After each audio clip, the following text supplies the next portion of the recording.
बात होगी उस यक्ष प्रश्न की जिसे सभी सुलझाने की कोशिश में और लुभाने की कोशिश में लगे हुए हैं, वो है जेन जी और जेन अल्फा।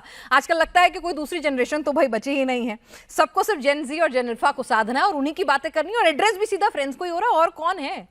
दरअसल साधने की कोशिश इसलिए है क्योंकि वोट बैंक भी सबसे ज्यादा इन्हीं का होने वाला है 2029 में। तो सरकारें भी वही, योजनाएं भी वही, जहां वोट बैंक अब तक यही देखते आए हैं। तो इसीलिए जेन जी और जेन अल्फा तक किसकी गूंज पहुंच रही है, किसकी योजनाएं पहुंच रही हैं और वो किसके खाते में जा रहा है, जिसी को डिकोड करेंगे। बीजेपी की बात करें तो उनके पास मोदी नाम का एक बड़ा ब्रांड है और एक कोर वोट बैंक है जो उसकी क्रेडिबिलिटी में भरोसा रखता है। कांग्रेस के सबसे बड़े ब्रांड हैं राहुल गांधी और उनके पास भी उनका अपना एक कोर वोटर है। कांग्रेस का कह लीजिए, राहुल का कह लीजिए। दोनों से अलग एक तीसरा वोट बैंक होता है जो फ्लोटिंग है। आज मूड कहां है, मूड स्विंग किधर है, व्हाट्स इन, उसी हिसाब से तय करेगा सब कुछ।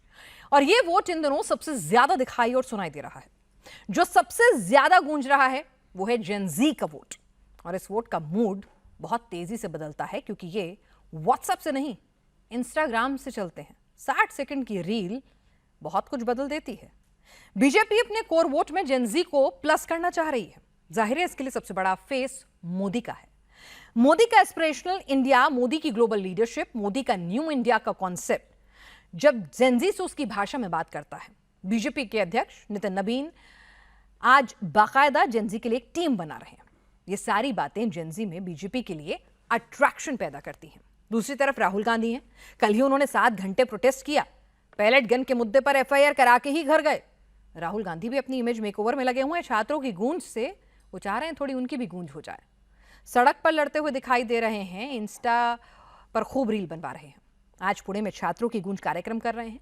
वो इस जनरेशन तक पहुंचने के लिए सड़क का रास्ता चुन रहे हैं, नौकरी को मुद्दा बना रहे हैं, पेपर लीक को मुद्दा बना रहे हैं, बेरोजगारी को मुद्दा बना रहे हैं। जेन जी तक पहुंचने की यह भी एक अच्छी स्ट्रैटेजी है। तो सवाल यह है कि जेन जी तक पहुंचने में मोदी और राहुल में ज्यादा कामयाब कौन हो रहा है। बीजेपी कांग्रेस में किसकी बात, किसके मुद्दे जेन जी से ज्यादा कनेक्ट कर पा रहे हैं। जेन जी की साइकोलॉजी में कनेक्ट सबसे बड़ा टूल बनता है। आज हमारा सवाल यही है कि देश का जेन जी किसे अटेंशन दे रहा है और किसे टेंशन दे रहा है। राहुल गांधी की छात्रों की गूंज को देवेंद्र फडणवीस क्या बता रहे हैं, जरा पहले उसे सुन लीजिए और उसके बाद हमारे साथ खास मेहमान है और जो मेरे पीछे सारे जेन जी हैं, इन्होंने बहुत सारे सवाल तैयार किए हैं इन सब के लिए। इनके सवाल ही बता देंगे कि शुरुआती रुझान क्या कह रहा है। जरा सुनिए उनके बयान, फिर बात करते हैं। राहुल गांधी, इनका कार्यक्रम ये मात्र एक इवेंट है। एक इवेंट मैनेजमेंट कंपनी को ये काम दिया गया है।